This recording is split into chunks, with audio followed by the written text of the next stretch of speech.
Thanks for joining us. A lot of information to definitely take in tonight. And by a round of applause, are you guys enjoying yourselves? That's good to know. So how did the concept of race originate, and does it have any scientific validity? This is the focus question for this class, understanding the history of race and science. Race is an idea with a history.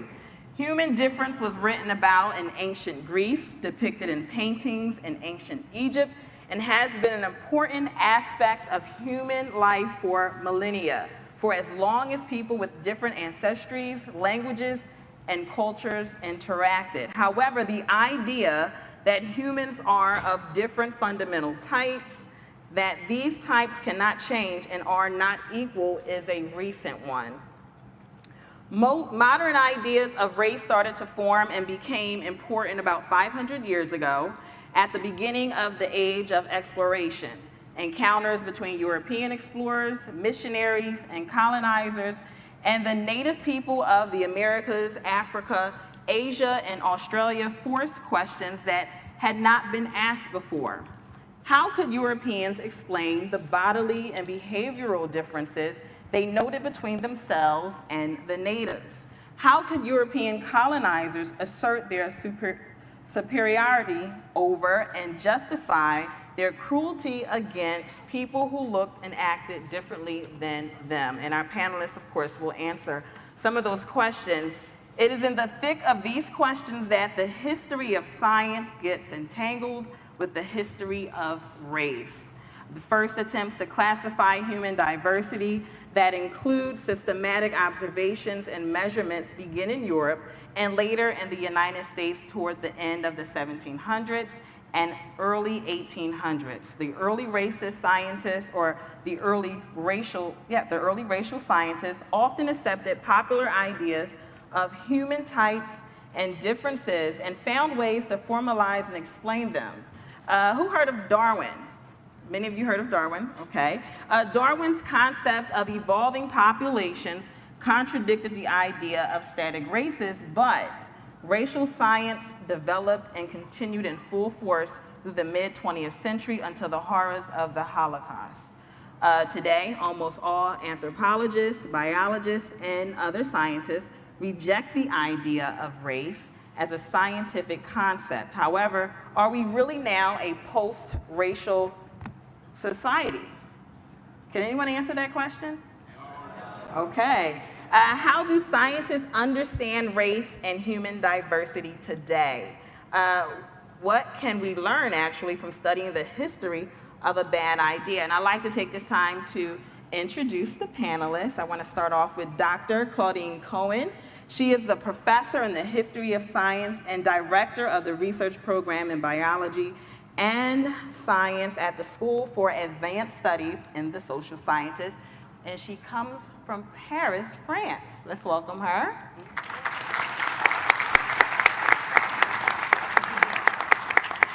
Also on stage, we have Paul Mitchell, doctoral student in anthropology at the University of Pennsylvania. And Dr. Janet Monge, curator in charge of the physical anthropology section in the Penn Museum and adjunct professor of anthropology at the University of Pennsylvania. All the way from Washington, D.C., we have Dr. Rachel Watkins, associate professor at the Department of Anthropology at American University. And last but not least, we have Dr. Michael Udel, chair and associate professor in the Dornsife School of Public Health and the Department of Community Health and Prevention at Drexel University. So let's start with Dr. Cohen. Why classify humans into a race? Well, thank you for your presentation. And I will help you.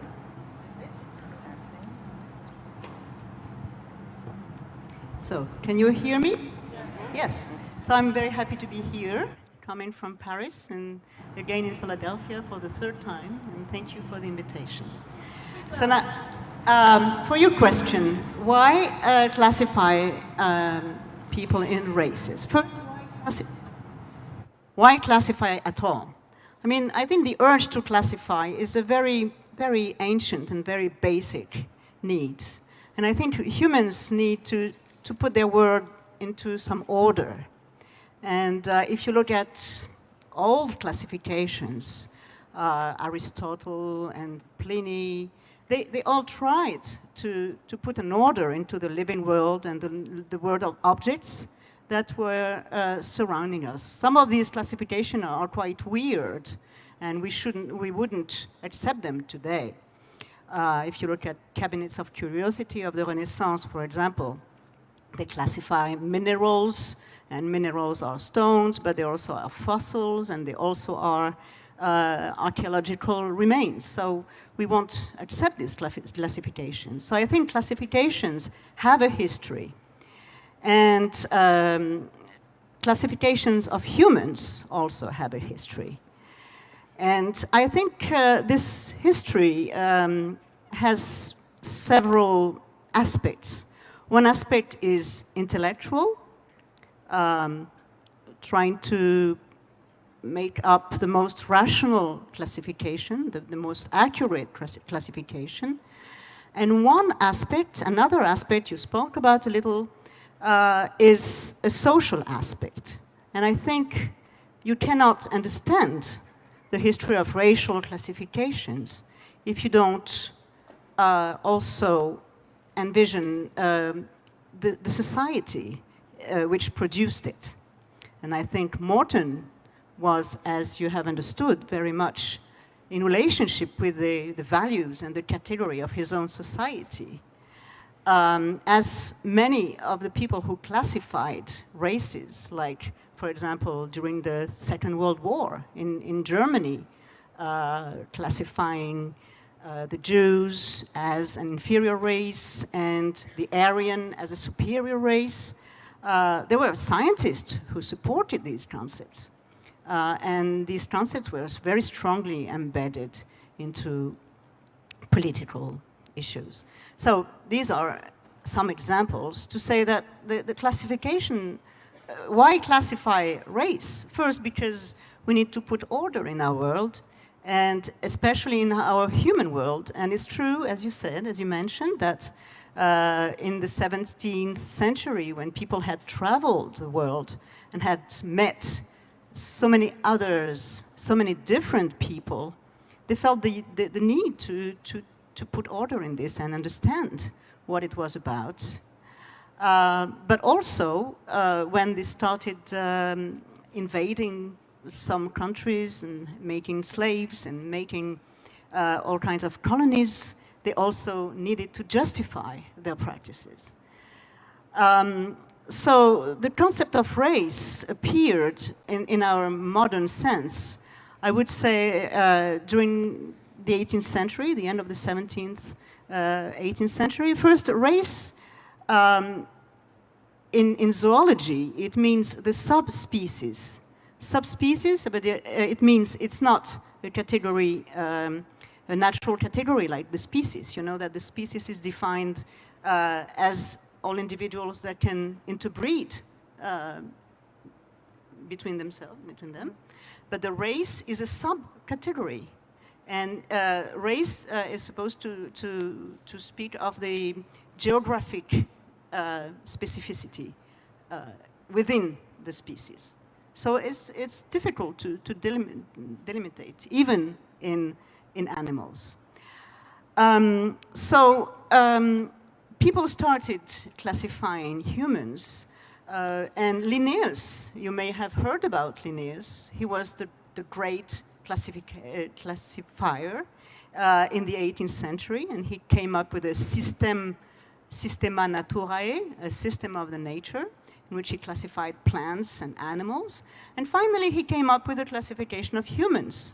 And his classification of the different races, subspecies of humans, is a little weird. So I will read some of his Characterizations, he says, Homo sapiens europaeus, from Europe, is ruled by laws, is quick, smart. Homo sapiens affaire, which means from Africa, is ruled by caprice, lazy, neglectful, phlegmatic.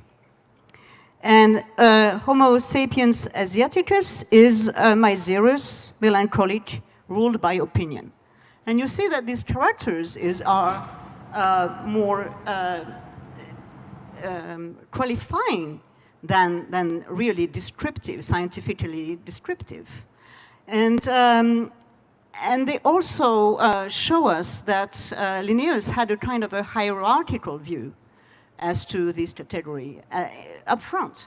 I understand, Dr. Yudell, you wanted to add to this question early on. What's your take? And let's pass the mic over to Dr. Udel. Okay, great. We've got a couple mics, sorry. Hi, everyone. Thanks for coming out tonight. Thanks to the museum for having this fascinating discussion, and thanks to Nichelle for moderating this. I wanted to just back up for a second and maybe reframe your question for just a second, which is why study race, and just suggest there are two questions in that. One is why study human diversity, and the other is why study race.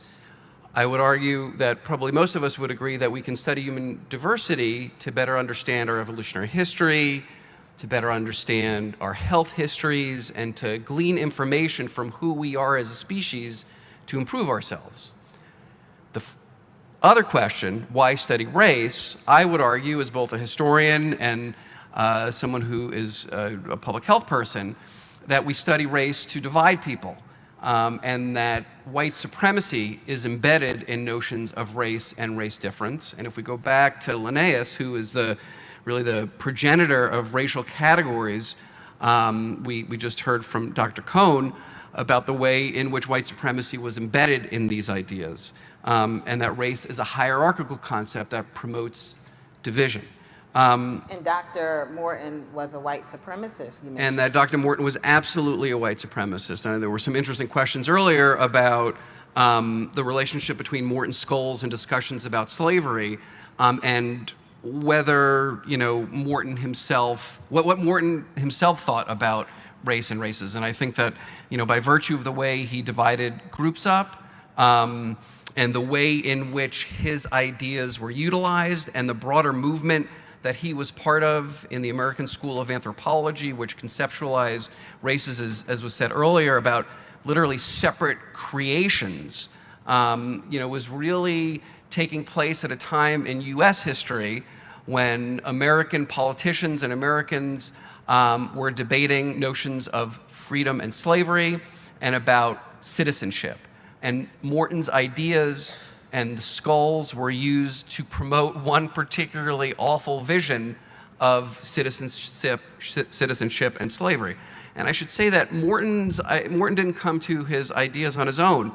We can look back to Thomas Jefferson, the third president of the United States, who wrote in a book called The Notes on the State of Virginia, published in 1787, before he became president, that he believed races were separate creations as well. And that also goes back to European thinkers. So there's a long history of this thought.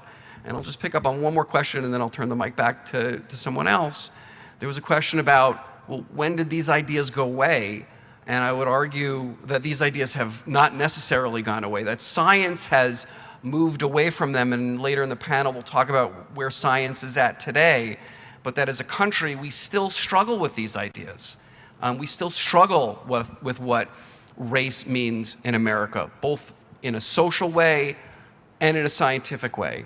And I'll close by saying, you'll hear both social scientists like myself and natural scientists like Dr. Monge maybe sometimes refer to race isn't real in a biological sense, or it's a social construction. And that in no way undermines the lived experience of race in America, which is a very powerful experience. We don't have to look beyond the current political situation in our country or the evening news to see plenty of examples of the way in which race remains a powerful tool of division and discrimination in America. Dr. Watkins, you actually teach courses on race and racism. What is the difference between the academic and the popular understanding of race? First of all, good evening, and I will, like my colleagues, thank you for inviting me, and I'm going to have to sit up in this chair because I'm too short to sit back. I want to piggyback off of something that Michael just said about there being the fact that race hasn't gone away, that in the same way that we struggle with it, we struggled with it back then, we struggle with it now. And with that said, I want to make the point that one of the things that I talk about in the classes that I teach about race and racism is how, while there were people like Morton and others who were promoting this hierarchical notion of race, there were always people fighting against it and resisting it. And so even though they don't fall into the category of being scientists, and by the way, bioanthropologists, we identify as social scientists, right? We're social scientists too. You had people like the abolitionist Frederick Douglass, who wrote a scathing critique and delivered a speech where he refuted a lot of the ideas of Knott and Glidden, whose images we saw in a slide earlier during Paul's Q&A. People like William Montague Cobb, who was also on a slide, the first African-American to receive a Ph.D. in biological anthropology, did a lot of work around refuting this hierarchical notion of race. So it's really important to remember in our historicization of race and the way that we deal with it in a contemporary sense that there were always people resisting it. With that said, Janet made excellent points about how the science of the time, right, and that's still the case today, as Michael pointed out, is very much so influenced by what's going on socially. So I think the question as to how different how different scientific perceptions of race are from more social ones is a kind of difficult question. It's very layered because there are ways in which they're very much so intertwined. Okay. Paul, I'd like to bring you in because we have the Morton collection here in front of us. Why is it important for us to look at it today? What should people get from it?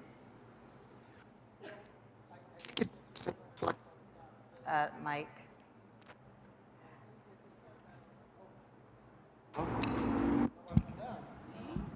Dr. Yudell will get, yes. Thank you. Okay, hear me now? Good. I think it's important to reflect on the fact that the Morton collection, I'm having some interference here, I apologize. There we go. The Morton collection in Morton's time was important for really the inverse reason that it's relevant now. Morton collected a lot of skulls. He wasn't the only person to do so in the United States, in Europe, but that wasn't the reason for his fame. The reason for his fame is that he produced a framework whereby certain conceptions that had a lot of social power were validated. He was validating a certain view of human diversity within the context of a society that was systematically eradicating and deracinating Native Americans, that was oppressing Africans through slavery, that was doing a lot of evil. He produced a framework whereby that could be justified. Now, we remember him today infamously for that reason. We nonetheless have these skulls, which have a tremendous amount of not only history, but biologic information enfolded in them. It is, of course, the case that the racial categorization of human difference enfolds all kinds of popular conceptions that have no biological basis. But collections such as these do provide insight into diversity, whether you look at that skeletally, genetically, or through the histories whereby these skulls were collected. I mean, to reflect upon the question that you asked at the end, Nichelle, the question of why study the history of a bad idea, perhaps because this protects us from repeating the error. But we're not just studying the history of an idea with Morton, we're also studying the history and the materiality of these crania, which are incredibly unique. And I think I will actually pass this over to Dr. Monge, who can speak some more about, as the curator of this collection, about the wide variety of research projects that are undertaken. But I want to underscore the fact that it wasn't the skulls at Morton's time, but rather the findings that he produced that are important. But these skulls remain, and we have to, in many ways, struggle with them. Oh, thanks, Paul. Is it still on? Is it okay? Okay. So, the kinds of study, well, basically the collection is actively used. Say again? Closer. Closer? Yeah. The collection is active, no. The collection is, no. You're talking to this. Or not. Does that work? No. No. You know what? I'm the kind of person that if I put, it's working now. I'm the kind of person that, you put something electronic on me and it breaks. So whatever that is. It's working now, suddenly? Is it working? Thank you. So we're very much challenged, of course, in working with this collection and removing that sort of history that's associated with it. I've had, as I had said, many researchers that come and actually work with the collection. And one of the things that we attempted to do, which maybe will give you an idea of the sort of kind of interesting ways the collection can actually be used, we try to actually, from extracting information, it's really virtually extracting information from all 1,500 of the crania, that we've attempted to construct a singular skull representing all of that variation, and we call it the Penn reference cranium. So how do you dissolve all human variation in the cranium into one form and then digitally represent it, so that every point on the skull is represented by not only the kind of an average, of course it's statistically derived in a different way, the average of that point and its distance from another point, but also to all of the variation that's accommodated within that point. So the thing is that it is useful in just looking at variation and as a comparison place in a lot of different kinds of studies. My own studies are actually in an attempt to understand the nature and the pattern of human variation and how that can inform our understanding of the evolutionary history of humans. So that's a primary way that the collection would actually be used. We have people who are interested in, basically looking at disease patterns in the crania, for example, understanding those particular processes as they occurred in the past. We have people who are interested in the collection forensically, in that, are there differences that we can actually dissolve, basically to some essential form in each one of these groups that allow us to actually do a better identification of unknown individuals who come to us in a forensic context. So there's lots of different ways that the crania are actually used. So when we actually CT scan the collection and we send these out virtually, there are really hundreds of different projects that the crania are used in. How do they pick? They pick based on their particular research foci and interest, and none of them are actually ones that are attempting to study the reality of race.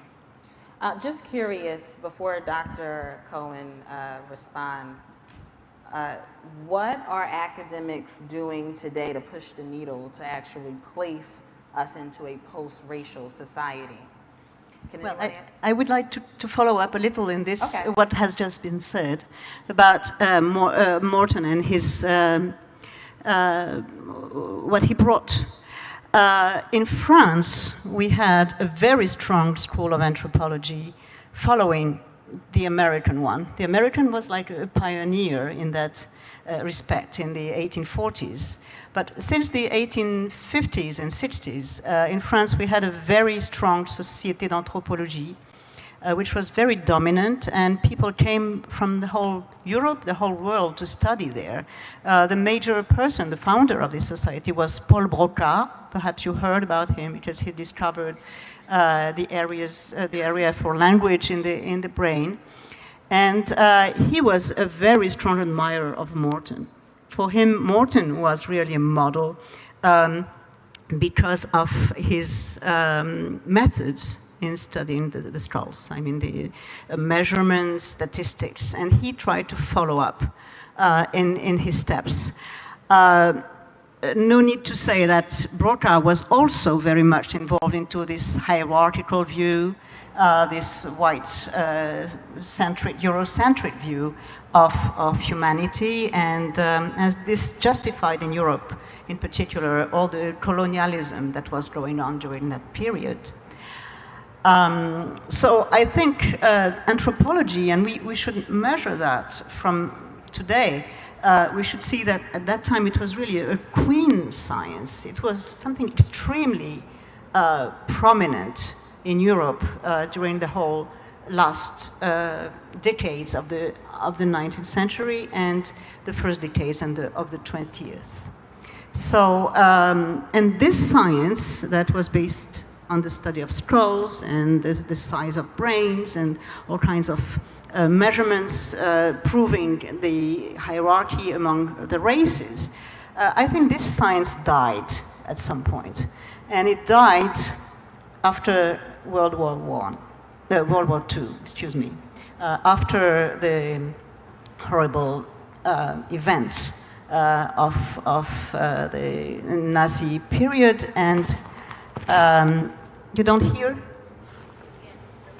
Yes. And then there was in Europe, you probably heard of all these discussions that took place at the UNESCO around the concept of race and the necessity to eradicate that myth, which was so dangerous for Europe until World War II.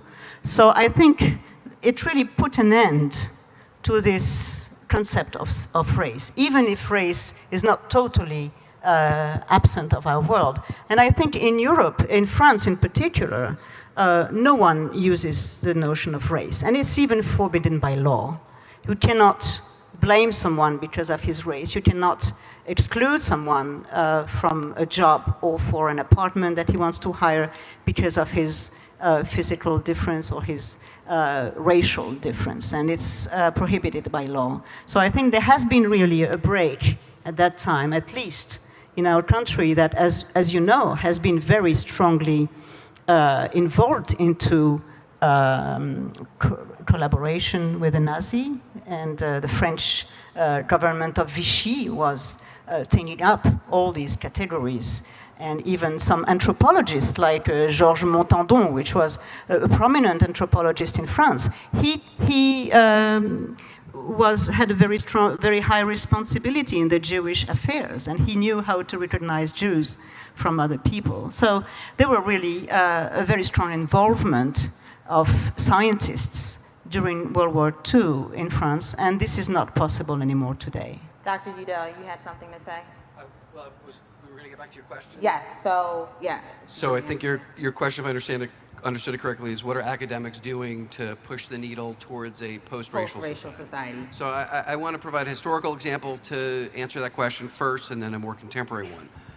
And the historical example relates to W.E.B. Du Bois, the great American sociologist and civil rights pioneer, who, after being the first African-American to receive his Ph.D. from Harvard in the 1890s, went to Germany, where he studied sociology with Max Weber, and then came here to Philadelphia at the invitation, essentially, of the city fathers of Philadelphia to study race in Philadelphia.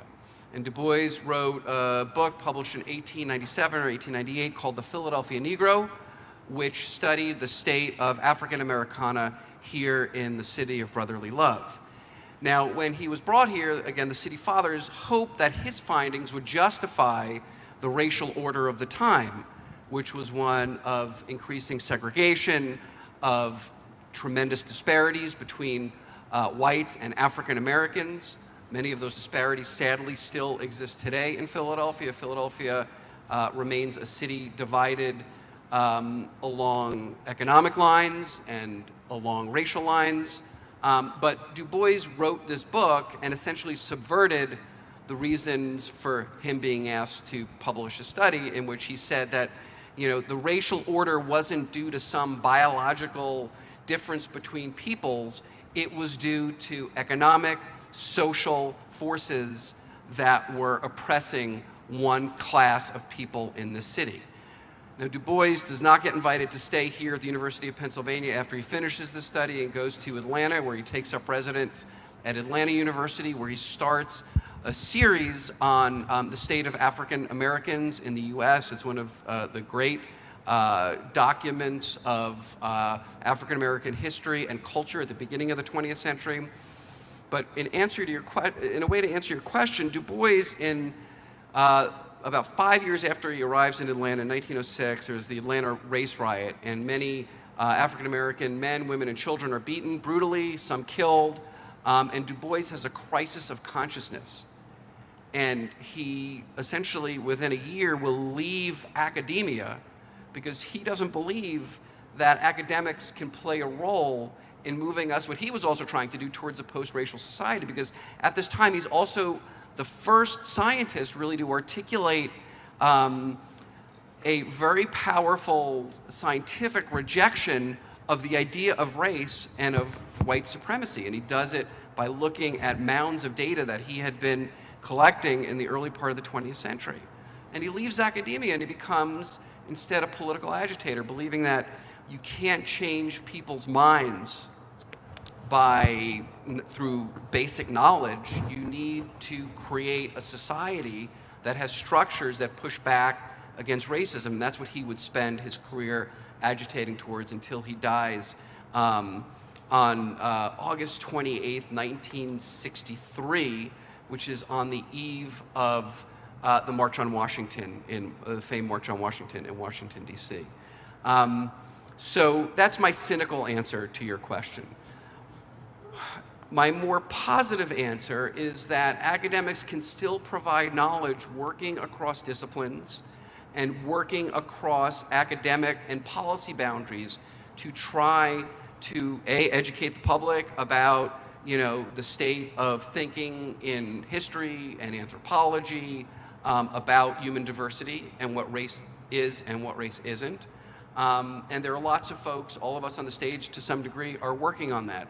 I'll tell you one thing that I've been working on is trying to get the National Academies of Science and the National Institutes of Health here in the US to reconsider the way in which people are classified in scientific study.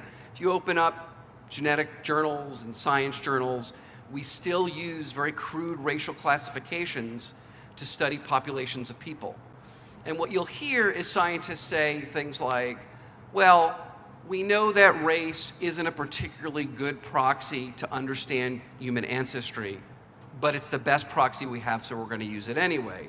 And I and others would argue that in continuing to use that proxy, we are perpetuating these historical ideas that we're discussing on stage, and that we need to think of new ways to study human genetic diversity in the context of scientific study. And we had this paper published in Science earlier this year that's gotten a lot of attention. We're working with the academies down in DC and with the NIH to maybe try to move the needle a bit. And this is an effort on behalf of myself and two scientists here at Penn, Dorothy Roberts, who's at the law school, and Sarah Tishkoff, who is an evolutionary geneticist, and Rob DeSalle, who's a geneticist who I trained with at the Museum of Natural History in New York. So there are folks, I'm sure others on the panel could also answer this question. So there's the cynical part of me that says academics need to be more involved in politics and getting out there in venues like these and talking to politicians, but also that we kind of do the drudge work on this and that we need to continue to push forward.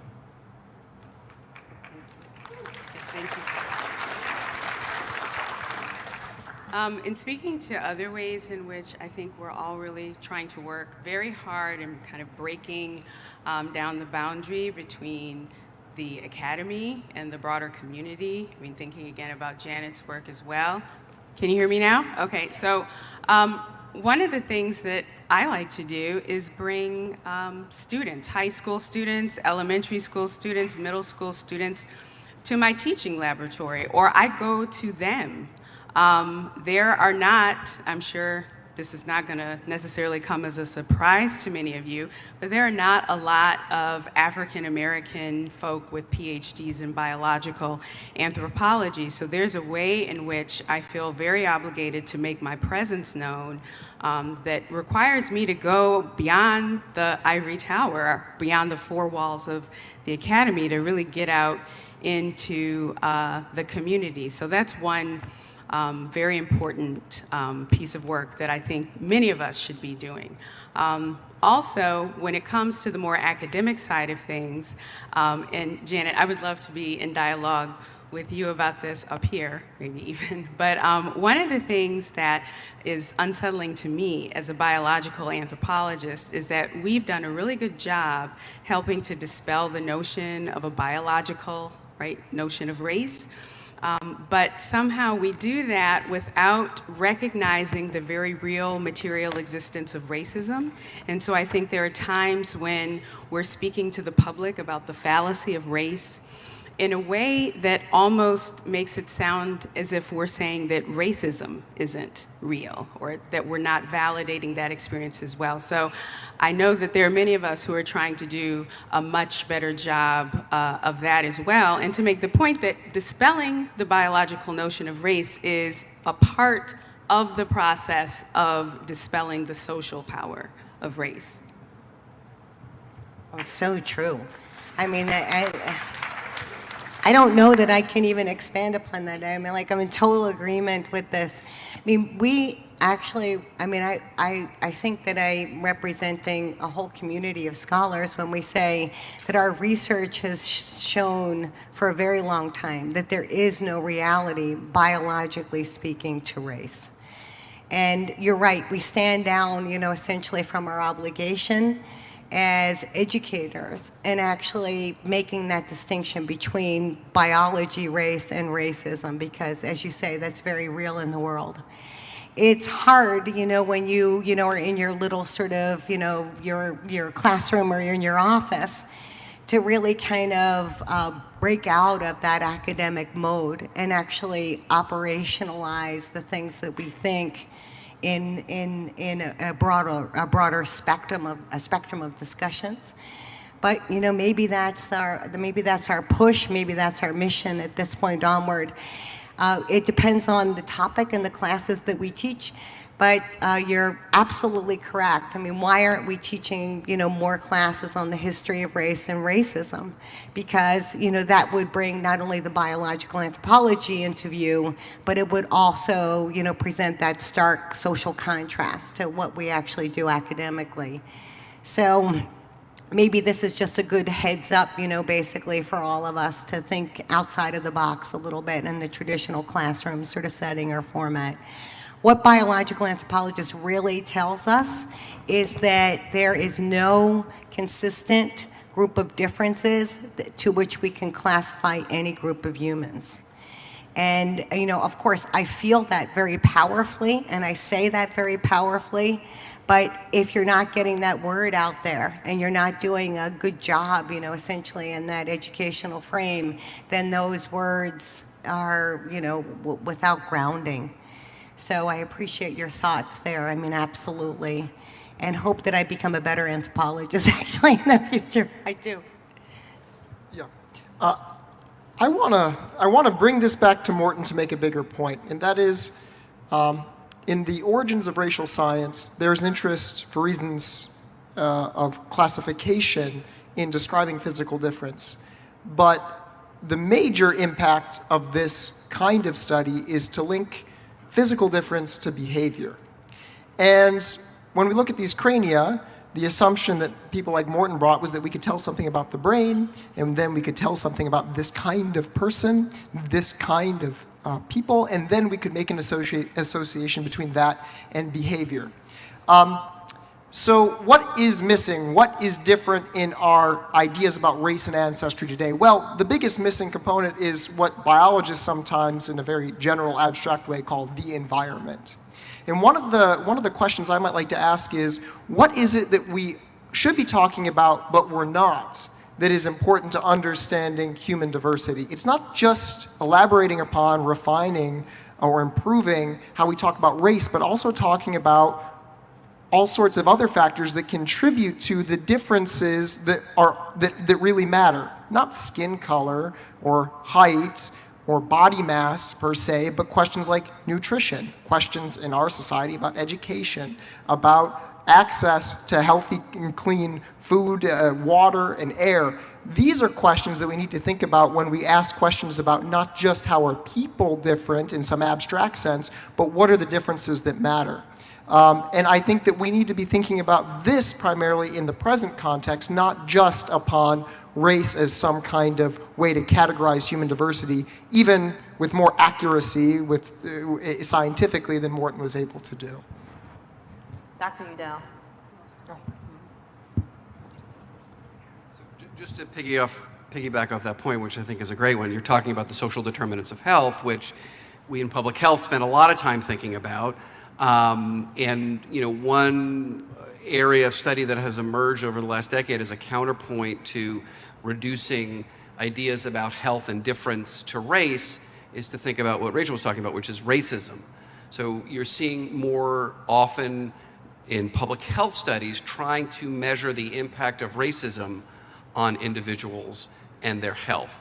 Now there's a challenge in that, because when you're studying racism, you're also studying race, and how do you disentangle these racist ideas of race with studying the racist impact of racism, right? So it's a challenge that scholars in my field are thinking about, and they do it in a number of ways, some of which Paul was pointing out, which is to look at other variables and how they filter through the lens of social determinants and may impact racism, like the environment, like clean water, like access to prenatal care, and so on and so forth.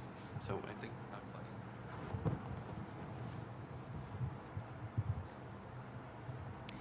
Yes, I think it's important to separate the conceptualization of the notion of race and racist behavior, sometimes which has nothing to do with science.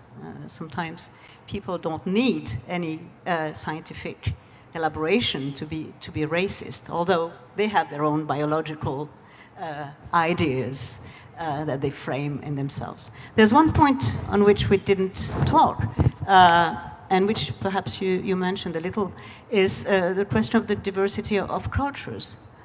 I mean, science, biological anthropology deals with physical diversity. Cultural anthropology deals with the diversity of cultures. And that, I think, the point, for example, someone like Claude Lévi-Strauss or Franz Boas that you mentioned earlier, are people who have very strongly put the accent on the fact that cultural diversity cannot be reduced to a hierarchy or to a progress, but has to be considered in all its variety and all its riches. And I think this is a point that perhaps as academics and as human beings, we can try to underline. I mean, the specificity of cultural, of the richness of cultures and their diversity. How can scientists fight racism today? How can scientists, or can racism be fought alone by scientists? Dr. Watkins. Okay, you follow. Well, I want to talk about, for instance, what we are doing. I'll answer it by way of talking about what we do to fight racism.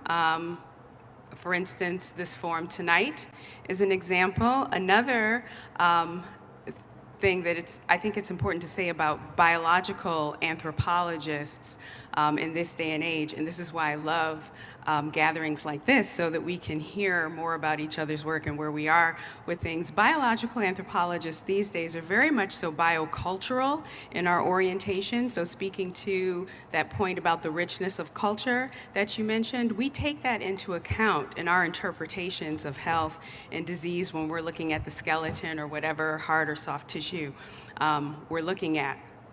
There are many of us who are very much so involved in taking on these arguments that seem to crop up every 10 or 20 years or so. Just when we think we've made a certain amount of progress, the bell curve comes, right, Michael? And then most recently, Nicholas Wade's work comes out, which is basically just a reiteration of the bell curve. And I think it's really important for us as scientists to be right on the front lines of calling that stuff out for what it is, as being racist science that's no different from the racist science that we talk about from the 18th and 19th century.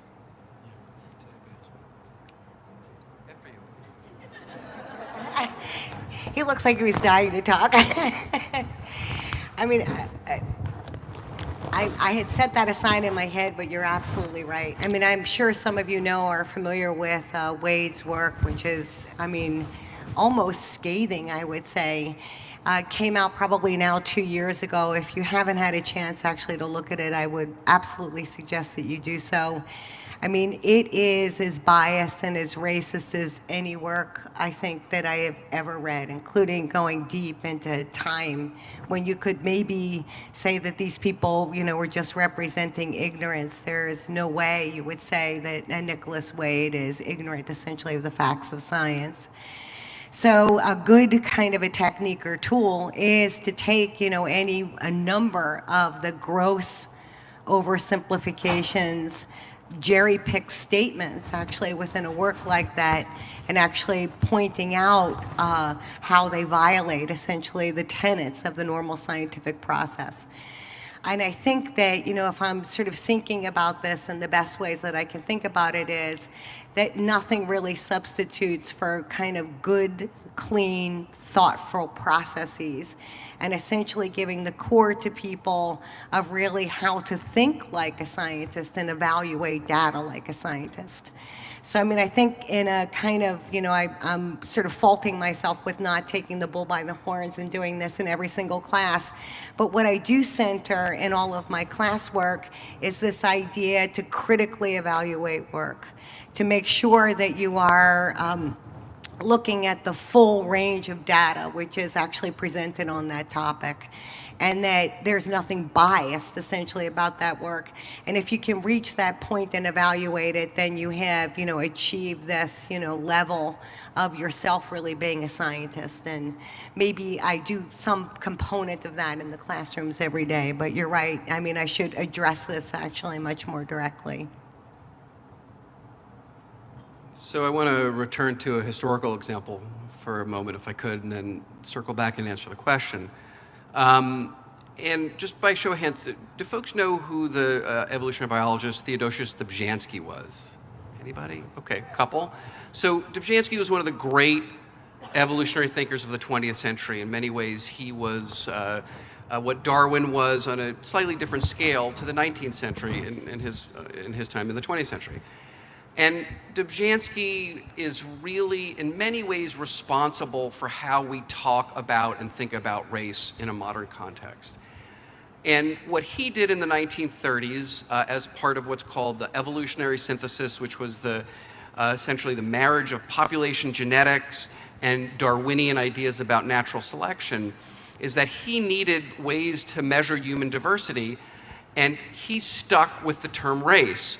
But he kind of reinvented it from the fixed notions of type, where you had 5 discrete races and you could, like Dr. Cohen said earlier when she was talking about Linnaeus, define people based on their skin color, and everybody was basically the same, which is really what racism is, right?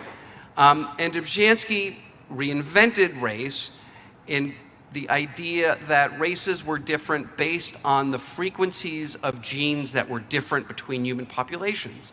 And in Dobzhansky's idea, you could have 1 race, you could have 100 races. It was simply a tool to study difference. There was no hierarchy embedded in it.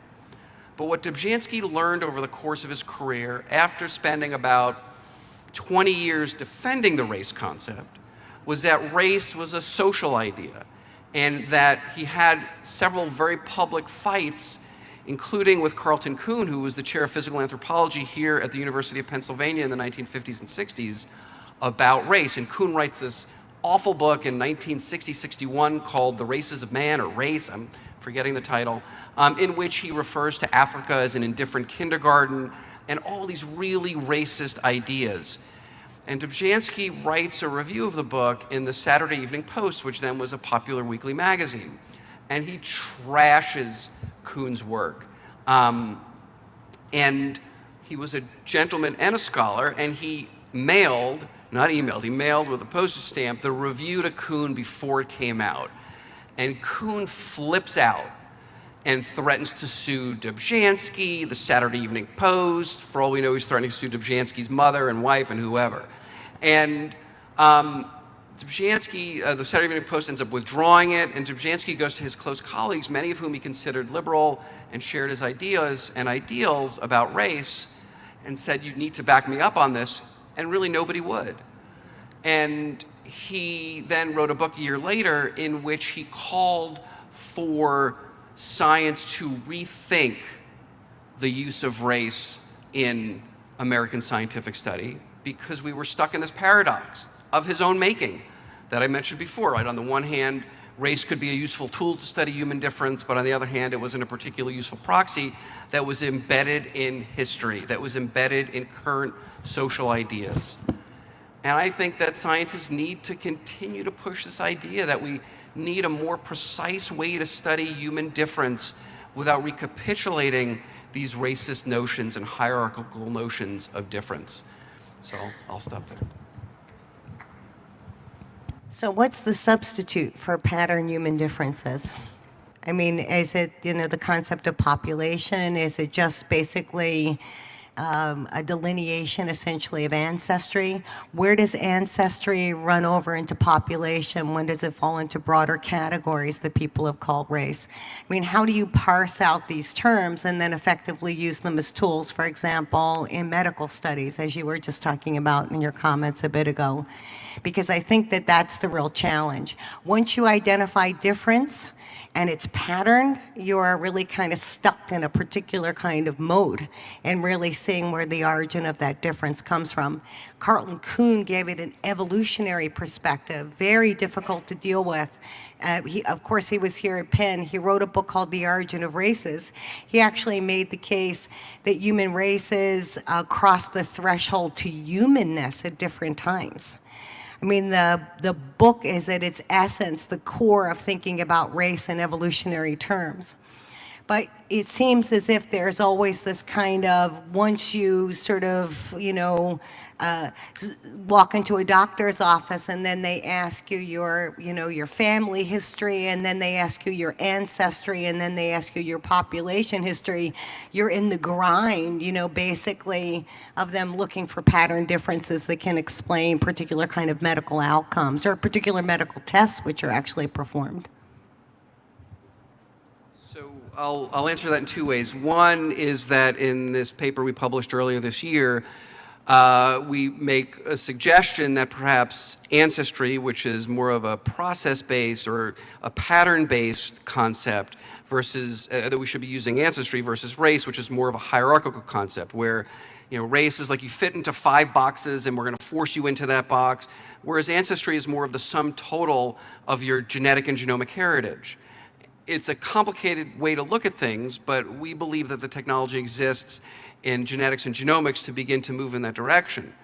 The second way I'd answer that question is to say that I'm probably not smart enough to answer that question thoroughly, and what we've proposed in this paper is to bring together an interdisciplinary group of geneticists, anthropologists, historians, philosophers, sociologists, and physicians to think through this problem, because for me, it's really one of the great problems of science right now.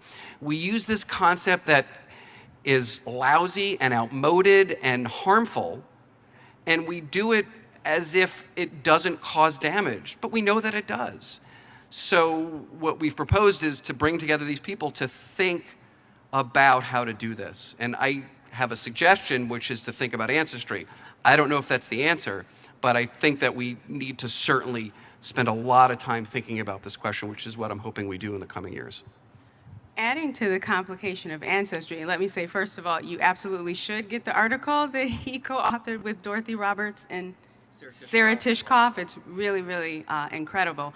Adding to the complexity around ancestry is the way that forensic anthropologists or forensic scientists use it. So while you all are proposing a very progressive and forward-thinking way of using ancestry, ancestry is the word that's used in place of race in forensic science and forensic anthropology, which I'm sure you all know from watching CSI: The 50 States, you know, Bones, right? I mean, that's what forensic anthropology is still about, racial identification, but they use the term ancestry, but it's racially coded, which kind of brings us back to your proposal to bring together the philosophers, the historians, everybody, because that term has to be deconstructed for it to be used in the progressive way that you're proposing, which I hope we get to. I have to mention, actually, really quickly, if it's okay, before Claudine starts, Sarah Tishkoff and Dorothy Roberts will begin moderated sessions coming up.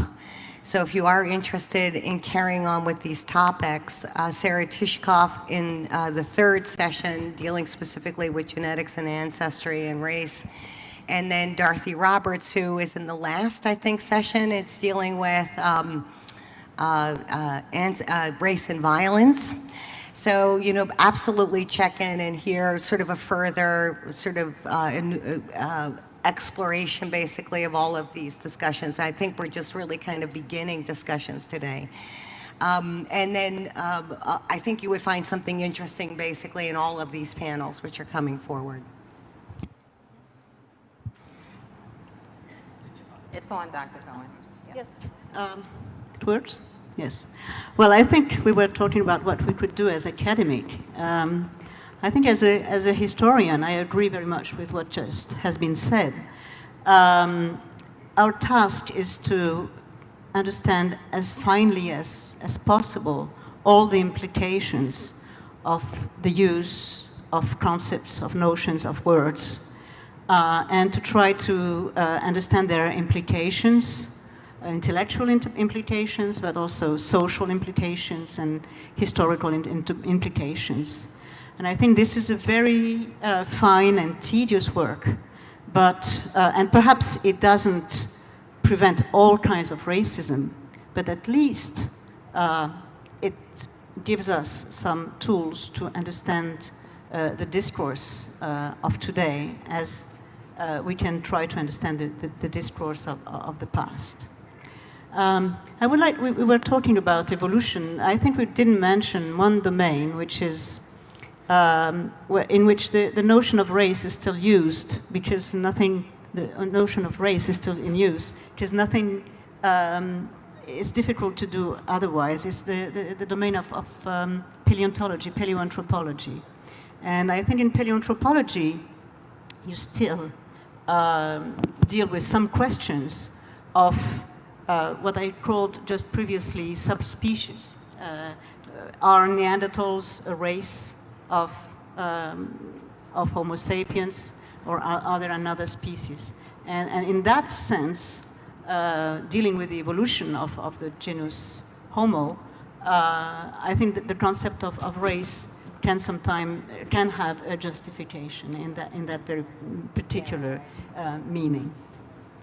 And if you look at studies in evolutionary paleontology lately, in particular with the use of genetics, molecular biology, to understand the origin of human diversity, these studies have come up for a few decades to the idea that human diversity is quite recent in the history of the evolution of the genus Homo. The diversity of Homo sapiens is not very ancient. It has perhaps 200,000 years. And this is also an argument to think about this diversity and its meaning. It's not very ancient, and there's not so much difference between us. Just going down the line, and we're going to take questions from the audience in about 10 or 15 minutes. What's the one thing you would like the audience to take from this public discussion? Me? Yes. Yes. I would like, well, regarding what we have said about Morton and what we have said today, I would like people to have consciousness about science and its embedment into society.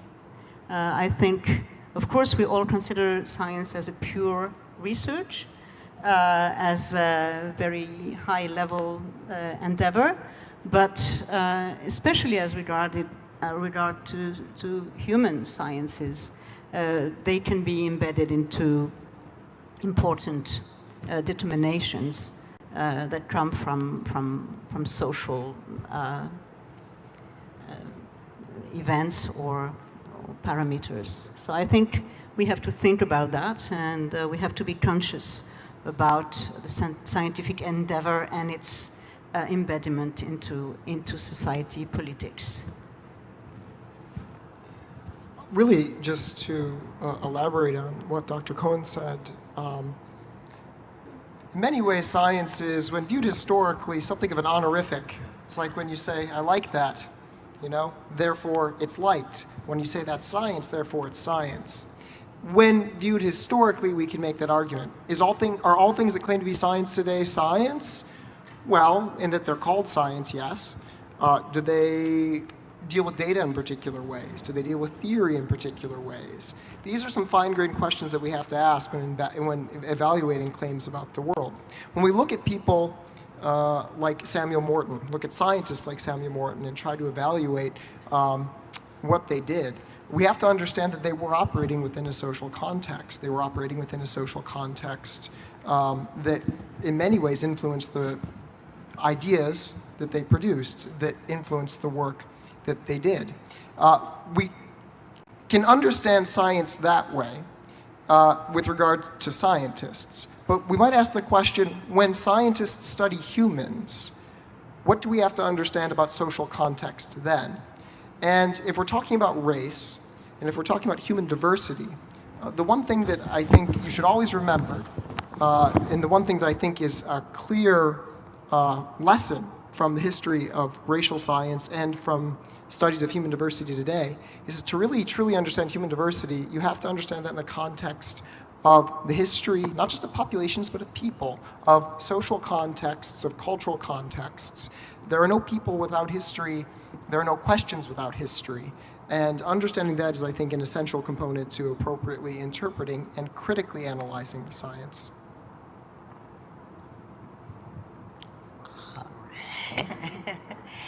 I think that, I mean, maybe it's something like a little bit different that kind of can maybe add to the discussion a little bit that hasn't been covered. I think that the most powerful statement that I can make to my students is this. I mean, and I say this almost every day to them. So humans are not very diverse as a species. Very little of that diversity is actually patterned, to go back to Dujansky. Okay, it's a really key point. And we make a lot of that little teeny difference. But the point is that we know from evolution and from the fossil record of humans on the planet is that everybody is actually essentially at the core, and really in 99.9% of ways, completely and totally African. That's our roots, that's our evolutionary history, and everyone else is just a little teeny variation on that. And the thing is that if you obsess about these variations, not putting, I'm just talking in the science part to this, not putting, you know, the other issues at hand and not talking about those or centering those just at the moment, that just talking about the biological component to it, this is a no-win study to sit there and look for these variations and to obsess about them, because they really have little to no meaning in understanding humans. And if I was to say there was a singular takeaway message, again, because I deal with deep time, that would be it. Get over it, we're all Africans.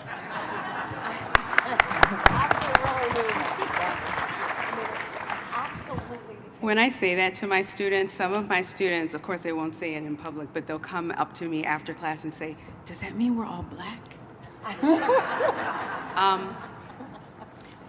One thing I would want the audience to know is that, and I'm sure all of my colleagues agree, we need you just as much as we think you need us, meaning we need you to pose challenging questions to us that force us and challenge us to do a better job of explaining what it is that we know, or what it is that we think we know. And so I always appreciate these sorts of events because I always leave with some new and important challenge about how to more clearly better articulate what it is that I want to impart. And that's especially important since I really like to reach as many elementary, middle school, high school students as I can. And so the last thing I will say, shameless plug for anthropology. People, let your kids study anthropology. They can be gainfully employed, not just as a professor. It's an excellent field of study, and we need you.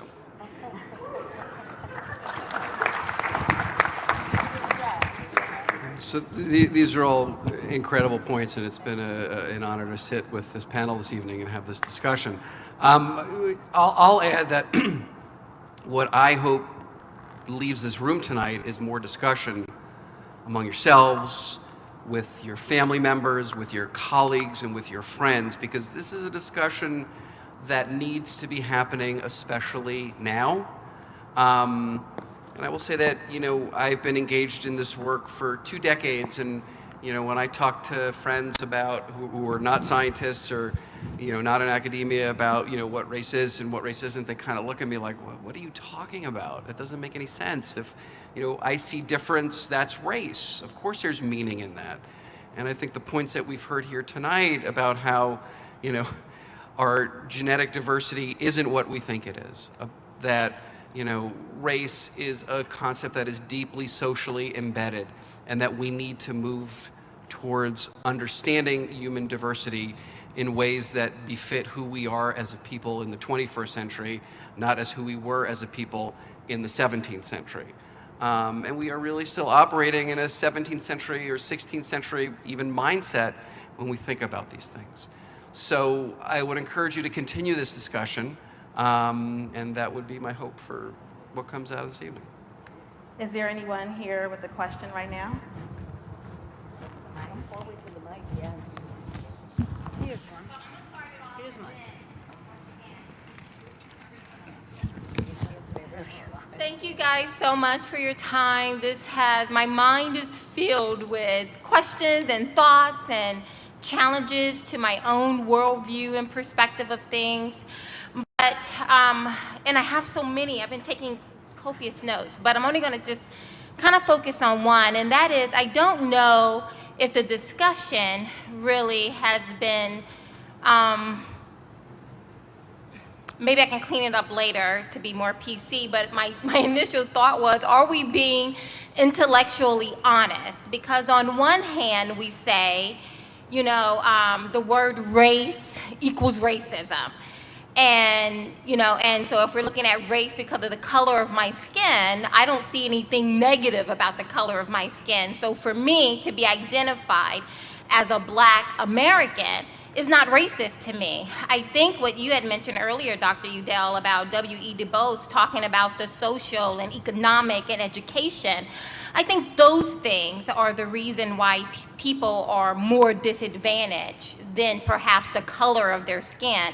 Not to say racism doesn't exist, because it does, but if we're kind of categorizing where the issues are, because I'm a firm believer that if you cannot diagnose the problem accurately, then you're probably not going to find the solution. And I don't know if the problem is really the vocabulary word of race. And so we spend a lot of time, money, and energy talking about how we can change this word race, and then we've already said there's no alternative. So you're telling me it's wrong, but then you're not giving me an alternative. And then we're trying to find ways to change the vocabulary word versus really focusing on the main issues that disenfranchises people, specifically of my complexion, social, economic, education, those things. So should we focus more of our energy on those things which are really measurable and can really impact the life? Or do we continue with this whole kind of conversation about, okay, the word, I don't like the word kind of thing? Thank you. You want to start or anybody? So tell us your name first. I'm Kathy Barnett. Nice to meet you, Kathy. So I think you've really framed it quite elegantly, and I appreciate your point. I don't think that the 2 points you make are mutually exclusive. I think that racial thinking reinforces all of the inequalities that you've been talking about. And I would say the opposite as I look around, that social, notwithstanding racism exists, I understand that, but trying to categorize it in today's culture, things like lack of jobs in inner Absolutely. city, things like poor schools in inner cities, Absolutely. things like, you know, not access to good, those things seems to be the issue in the culture where we can make meaningful difference, not vocabulary words. So I agree with you absolutely. I think that, it goes back to my Du Bois example. We need to be agitating for change on the very issues that you're talking about. But I do think that, America remains a country that was founded on notions of white supremacy and racial difference. And I don't think that it was founded on that. I think obviously it was a major component, that a major fabric in America beginnings, but I reject the idea that America was founded on those principles. Well, I think that's beyond the debate here, but if we want to have a discussion about how America was founded, I'm happy to do that. But I do think you raise an interesting point about what academics can do, and it goes back to, again, Du Bois, so I'll turn it over. Thank you for your question. What I would like to add is to think about how it is that these injustices around access to jobs, access to health care, and other resources happen along racial lines.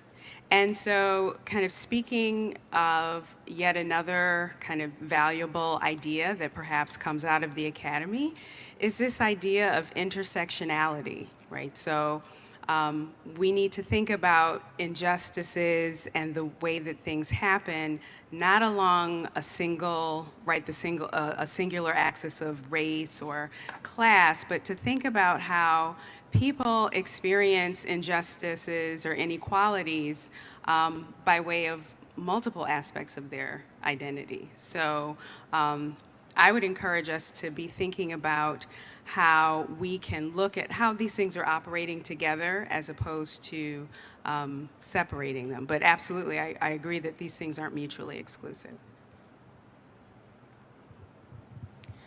I would say that a very unfortunate component to this is, the racism issue, which is socially constructed, but people actually support racism using biological substrates. And I think that we always have to be aware of the fact, like as Rachel was talking about, books, and if you haven't actually picked them up to take a look at a Nicholas Wade book, look at the bell curve. So, basically they're reinforcing racism using biology. And these are not books, from 100 years ago. These are books that are just recently published. So it's not just, sort of juggling around and trying to find the right word. It's really trying to sort of recast and reformulate the way we understand human diversity. The word doesn't matter so much, but how, and because we don't actually give it a life in the same way that we give racism a life, it's more insidious. Do you know what I mean? It's always there, and it's always, sort of showing its ugly face. And these are the things that I really have a difficult time with, actually. Oh, I'm sorry. I just want to say, speak truth to power. Someone wise once said that, and so thank you for your question. Yes. I want to say I agree with you that there can be racism without reference to science. Our job as academic is to think about what we are producing and what scientists have done. But there are many ways in which racism can express itself, even without reference to the concept, any concept of race. For example, new forms of xenophobia that appear in Europe, for example. The xenophobia it means the hate of the stranger, of people, of immigrants, of people who come from elsewhere. And this is not referred to science at all. It's referred to a basic feeling of rejection. So I agree with you that there are forms of racism that are not rational. And inversely, there can be also a concept of race that can be taken up by people to assert themselves as their identity. There are prominent thinkers that have written about race as an affirmative term. Cornel West, race matters, and other people. So I think this is another aspect of the concept of race, of the notion of race that perhaps we didn't talk about. Thanks, Dr. Cohen. We want to keep this thing moving, and I would love to just have one person answer the question, okay? Next question. Okay. Oh, thank you, Dr. Yudell, for you and Dr. Roberts' work. I like what you're doing. Anthropology is basically a rather new social science. So why did y'all adopt the phrase race in regards to your position papers in terms of the Anthropology Society's statement? I mean, it hasn't changed since you guys came into evolution. But this is for the doctor from France. How would you, in their time, categorize, how would they self-identify as to who they are? Some of the Medicis, Pushkin, Alexander Dumas, and how would they self-identify now? And also, how would people in Afghanistan, Uzbekistan, Tajikistan, all those stands, identify themselves because of the invasion of the Khans, Kublai and Genghis? I'm sorry, I didn't understand everything what you said, but it's true that in present days in France, there is a very strong problem about accepting differences. And France is not a country like America. We are not made of communities or of different religions that cohabitate. There is a Republican feeling that republic is laic, is not differential, and we don't have this sort of communitarianism you have in America. So this is nowadays, in the present, a real problem we have to face. That is the rise of very strong communities, religious communities, especially from Islam, which some people do not like, and we have a very strong rise of extreme right in France, which pushes this feeling. So we are in a process that is quite difficult in regard to the values of the traditional values of the French state. I don't know if I answered your questions. No. I guess I was somewhat surprised I didn't hear two phrases this evening, cultural competence and cultural humility. So I'm wondering if quickly someone could speak to the definition of cultural competence and its critique, and the definition of cultural humility and its role both within the academy and without.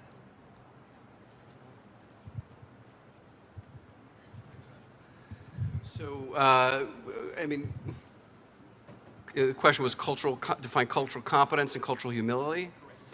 So I think, from a public health perspective, which is where I live, cultural competence is when academics, as an example, will engage in work in communities, that they are able to exchange ideas, knowing about the communities that they're partnering in and working with, and in terms of cultural humility, hearing what those communities are saying and incorporating those ideas into their work. At Drexel, we spend a lot of time thinking about community-based participatory research, which is a way to engage communities where there isn't sort of like the patronizing academic coming in and saying, we need to study these questions in your community and we're just going to come in and study them. Instead, there's a process whereby which you engage those communities in discussion, whichever community or communities you're working in. There are challenges to that, of course, about who gets to define what community you're working in, who speaks on behalf of certain communities. But if I could bring that back to discussions about race, that plays out in terms of, a lot of the research that goes on in health disparities research, about the kinds of questions that get asked about health disparities between populations, whether they be defined by race, socioeconomic status, education, and so on. And I think that those are important questions that can inform the way scientists think about the study of human genetic diversity, which is where I think you were going with this question. So I hope that answers your question. So thanks for the great question. Hi, my name's Bucky Stanton. I actually just graduated from the history department at Drexel. I missed you. Yeah, I did send you an email last night. I would love to meet up. This isn't a networking event. I won't make it one. And so my question is, because I'm an aspiring historian. I want to be a historian terribly. And I have this vendetta as a historian against science and the word science after doing my thesis about Jefferson's taxonomic classifications and his whole process there. And I stumbled upon this idea, this problem. I wasn't satisfied with this approach of examining the science behind race because I felt it was missing the truth, which was that it was an a priori assumption we made before we made it science. And so at that, I think there's kind of this weird dissonance because we had bad science in the past that convinced people to be racist, and now we have good science that can't convince people to not be racist. And so my question, and I think it's important enough to be asked or answered by everybody, is what the conversation should be, at least I'm asserting, shifted towards why bad science was pervasive at one time and why good science is not pervasive now. That's okay. Right, yes, okay. Yeah, that's right. Right. What I will say in response to your question is this. We as anthropologists love to completely dismantle the idea of good, bad, either, or any kind of binary. So in the process of us doing science now and as part of a group of scholars who perhaps critique science, we're not doing it in a way that presumes that we can make these good, bad assumptions. There are ways in which people are doing good science that still kind of reifies the notion of race, right? It's much more complex than that. So I would say, I would encourage the thinking around scientific practice not to be focused on good or bad, either or, but to look at how these particular threads around race and essentialist ways of looking at biological diversity persist. Yeah, I meant good and bad as in like why did bad science as in terms of like methods, in terms of like clearly having a selected data, like why did that produce a racist society or at least a firm one, but we have good science now. So the real question is like we are asking, or I'm asking, how can scientists or social scientists do anything with the public? And I'm suggesting that they can stop talking about science because that's what got us in this whole, justifying race thing, and talk more about methods and social organization and power dynamics, less about the actual measurements, which is kind of offensive considering this is about measurements. But I hope you understand me. Dr. Cohen. Sorry. I would say there are two ways to answer your question. One way is internalist, and the other is externalist. I think in the history of any science, there are concepts or new ways of doing science that are revolutionary at some point, and that really introduce a new way in the old patterns. And I think genetics and molecular biology were extremely important in changing the way to look at diversity. And this is why the modern synthesis was extremely influent in changing the whole scope even if not the word, but the way of looking at human diversity and human races. And the second answer is that science is always in context, and it is today as it was in the past. Perhaps we don't have consciousness of this context, and this is perhaps why we value what we're doing in present. But we should be aware that this is a permanent influence. Thank you. Next question. Good evening. I'd like to know if, good evening, and I'd like to know if there are any studies or if there's any examples of scientists from other cultures who did the same type of research, who gathered skulls, who developed hierarchies that made the people in their culture at the top of the hierarchy. It's European, yeah. So in other words, this is just an example of, shall I say, white supremacy?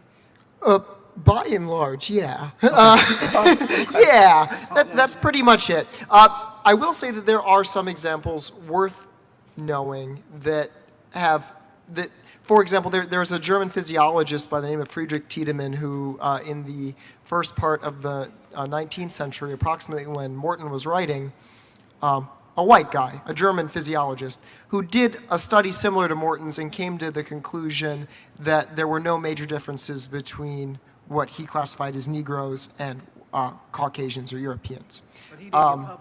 Yeah, so he came to conclusions that were at odds with Morton's. Now, he still employed a race concept and a very, very crude one, but nonetheless, he didn't ultimately produce the same assumptions produce the same results that Morton did.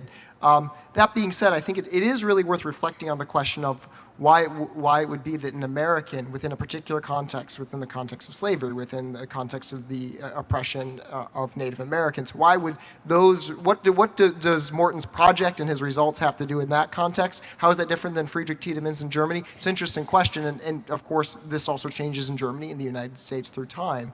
But science has been, up until very recently, a very white phenomenon. It's the ivory, not the ebony tower. And I think that it's a worthwhile thing, of course, to consider the impact that people of color, non-white people, like Dr. William Montague Cobb, for example, and their contribution and the continuing possibility for their contributions within these sciences to further deconstruct these essentially racist and essentially hierarchical notions. Say something really quickly on that because it raises some really excellent points, and that is the reason why, governmental organizations, the reason why all universities are basically trying to diversify is for this very reason, that basically the diversity of opinions are a necessary component to the academic world. And, without actually grabbing those different influences, we will always stand in the same place and repeat our same problems. So if young people, get them out there, get them interested in, it doesn't have to be anthropology, but any field, any field that basically can bear on these issues. And that would do somewhat in actually dampening some of this rhetoric which is out there. And as they're saying, really coming straight from Eurocentrism. Thank you for your for tonight. It was noted that around 500 years ago, as the European peoples came in contact with the peoples of other cultures through exploration and conquest and colonization, that they wanted to show in some way their assumed superiority over other peoples in egregious actions, by egregious actions. My question is, do we have any history from the non-European peoples that would show acts of exploration or conquest that would show or demonstrate that those non-European peoples, also desire to show some superiority over the people near them, or is that just a European phenomenon? Basically, the answer is no. I mean, a variety of anthropologists here can speak to this in various ways. One example that, for example, one could give is the ways in which the development of civilizations in Native America involved conquest. Did they have a notion of science like was present in Western Europe and the United States in the 19th century that was used to justify their conquest? No. But of course, this kind of violence has existed through time. It just takes on a very particular and egregious form, I think one could claim, through racial sciences through the modern period. Next question. I want to thank the panelists and the museum for putting this together. It was very thoughtfully done, and especially using the Morton collection as an occasion for the conversation. And so I wanted to try and bring out the history and its relationship to how we're changing relationships between science and the communities who've been studied. And so we've heard a lot about Morton, who can't be here tonight because he's in Laurel Hill Cemetery, because of his class and privilege and the way he was marked racially. We do have 100 individuals who are with us. And I wanted to open it up the possibility of hearing a story about one of, if not them, someone in the collection. And if we're moving past the question of the box of race and getting into ancestry, thinking of them in terms of their ancestry, which also means thinking of them in terms of their descent, what does having a conversation about a collection like this push us to think about in terms of relationships outside of collections with individuals and with communities?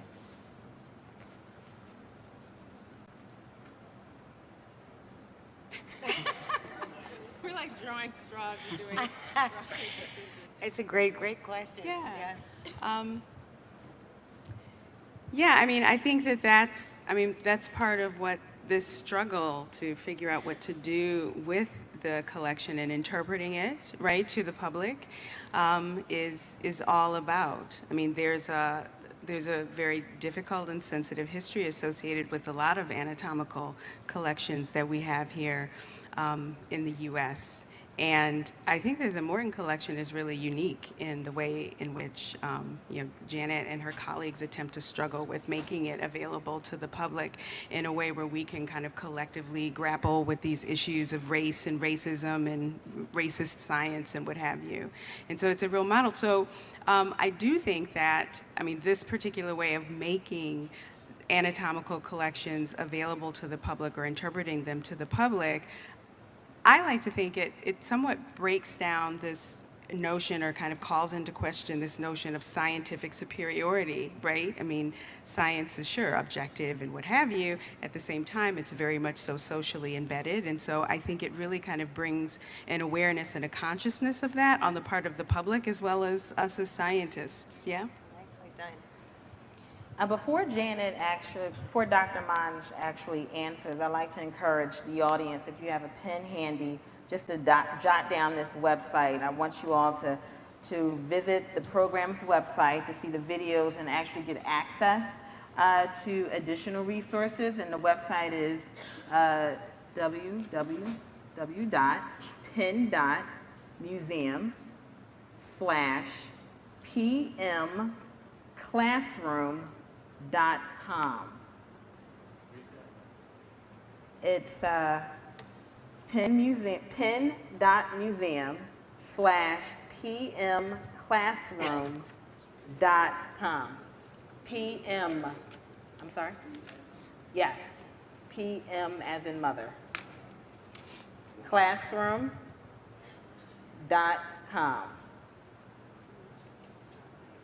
So that way you can all stay with this entire discussion throughout. You can stay with the series and check everything out.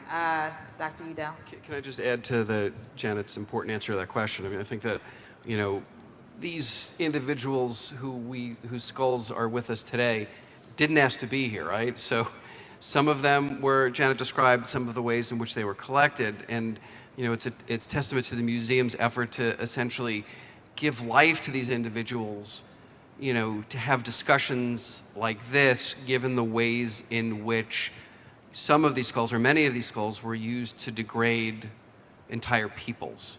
and the journeys that some of them took to get here. Some of the skulls were former slaves who, ended up in Cuba and died during a cholera epidemic, and then were dug up and made part of the collection. I mean, I think that, we should not forget that aspect of this collection, but also recognize the ways in which Janet especially has really worked hard to make sure that, they're not reduced to the past in a way that doesn't honor, really their lives, which, many of these individuals, especially the slaves, we don't know who they were. And, that speaks volumes to the power of this collection, I think. Yes. We try to give as much history to every individual specimen.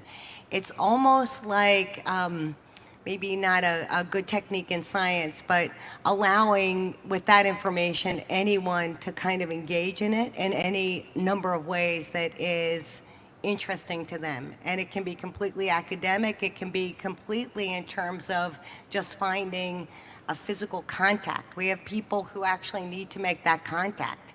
I mean, it's amazing actually to see the passion that's sometimes involved with people actually looking at members of the collection. We had a Peruvian man who came with it was a relative of one of my students, who saw one of the Peruvian skulls that said Cholo. He said, "I'm Cholo. This is what these people look like. This is what they looked like in the past." I mean, it was amazing to watch. He wanted to photograph himself with Cholo. I mean, it's one of those kinds of things that, for me as a person who's dealing with the collection, I am happy to see that range of responses basically to a collection. It doesn't just have to be the academic sitting in the tower and doing X research. It's all of the different ways. With the African collections, I mean, we feel very strongly that the mission is to really identify the peoples who actually are responsible essentially for the economic formation of the United States. I mean, you can see this in their body, the physicality of the changes in their bones. This speaks loud, okay, to, how they were challenged actually to pick the cotton and to squeeze the cane and to do all of these tasks that if we actually didn't see it, okay, represented in those bodies, we could easily dismiss it. I mean, this would not be the place that it is without these bodies and these people and their contribution. So it's those kinds of translations of all of this material which are really key to us. Paul works with the collection also too. So it's really a number of us that are doing this all the time. So some of it has a specific end product, and some of it just, will take on a life of its own and will calculate itself and reinvent itself in a lot of different ways. And that's our hope. We're running a little over, so I'd like to go to the next person. Hi, my name is Rodney Nicholas. I want to say three quick things. Dr. Yudell, I heard you and Dorothy Roberts on knowledge at Wharton, similar discussion, and I was going to come up here and say, "Where's Dorothy?" But then you said she'll be here later on, so that's going to be interesting.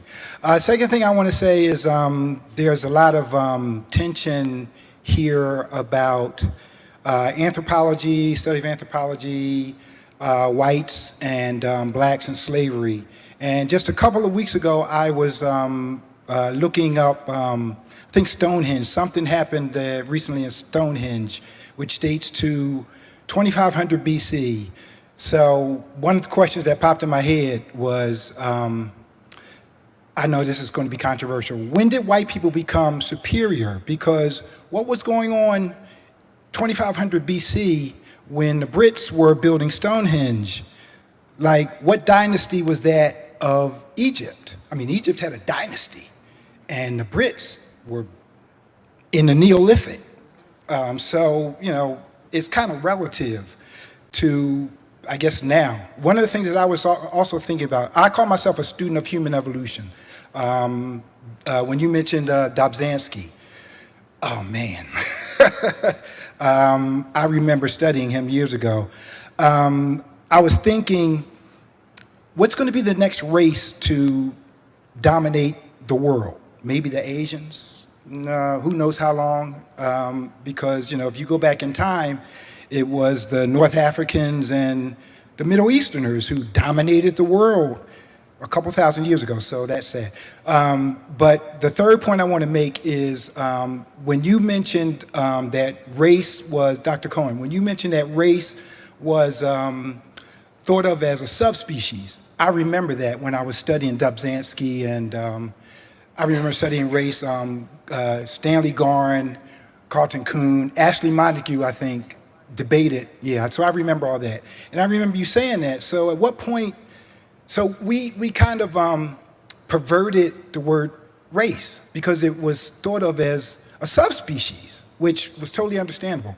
And then what you had mentioned, you two had mentioned about human evolution, that we all came from Africa. So I want to end this by asking a question. Why do we not teach children, our children, all over this nation, that humans originated in Africa as different species, as, how far can we go back? Ardipithecus, Australopithecus, they were upright walking. If you saw one of them today in a distance, would you think they were black? But they were a different species. Yes, I'm a student of human evolution. Homo habilis, Homo erectus, they all originated in Africa. So we're all Africans. So why do we not teach our children this? Because, Rachel, what you said about your students saying, does that mean I'm African? Yes. Well, yeah, you are. So let's get to the question. So let's get to someone that can answer that. If I can, I just want to talk about that middle question about white people, because I would ask, what the hell are white people? So if you go back in time, and you look at historical records, you can describe different peoples in Europe as the Scythians and the Carpathians and the Gauls and the Celts and the Germani, and then all of a sudden, people are talking about Caucasians, white people. Well, that is a direct result of racial science, and you can see very clearly this is a perversion of a very complex arrangement of human biologic diversity that gets called a certain thing that is a complete construct. Another thing that we can call our attention to is the fact that nation states had a big part to play in the formation of races and identities, and this obviously played an incredibly crucial role, not just in the United States, but in Europe over the last couple hundred years. And this maybe relates to another part of that question you asked about what were white people doing when, when dark-skinned people in Egypt were building the pyramids or what have you. An interesting anecdote I've heard about German Nazi archaeology, which was a big project to basically determine the superiority of the Germanic peoples going into deep time, was that, and Heinrich Himmler was like the head of this research program, is that his researchers would come back to him and would say, when the Romans had aqueducts and colosseums, we had pots. We had potsherds and nothing like what they had in Rome, and he basically, discontinued the research program. So what does that tell you? Yeah, these are all very recent ideas and very politicized ideas. Okay, who wanted to answer? And I don't know why we don't teach our children, basically the cold start fact that, we don't really need to mess around with a lot of this, around the edges kind of thing, that we don't actually, in some cases, I think it might be because some schools stand down from talking about evolution and evolutionary process. That might be some part of it. But, I think that, people don't want to hear it, okay? I mean, obviously African people would want to hear it. But, these other, whatever it is, 350 million people out there apparently don't want to hear it. So, that's always gonna be the measure of why things happen and why things don't happen. Yeah. I say it all of the time, yeah.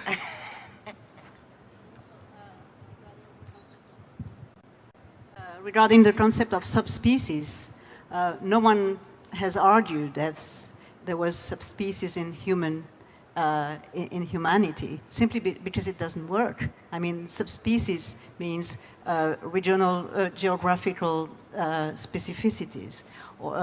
When you speak of, for example, colors as determining the race, it doesn't work. It's not geographically determined. So I think it has never been used, and rightly so. finally, the last question of the night.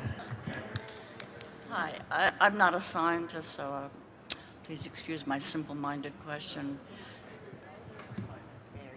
I'm sorry.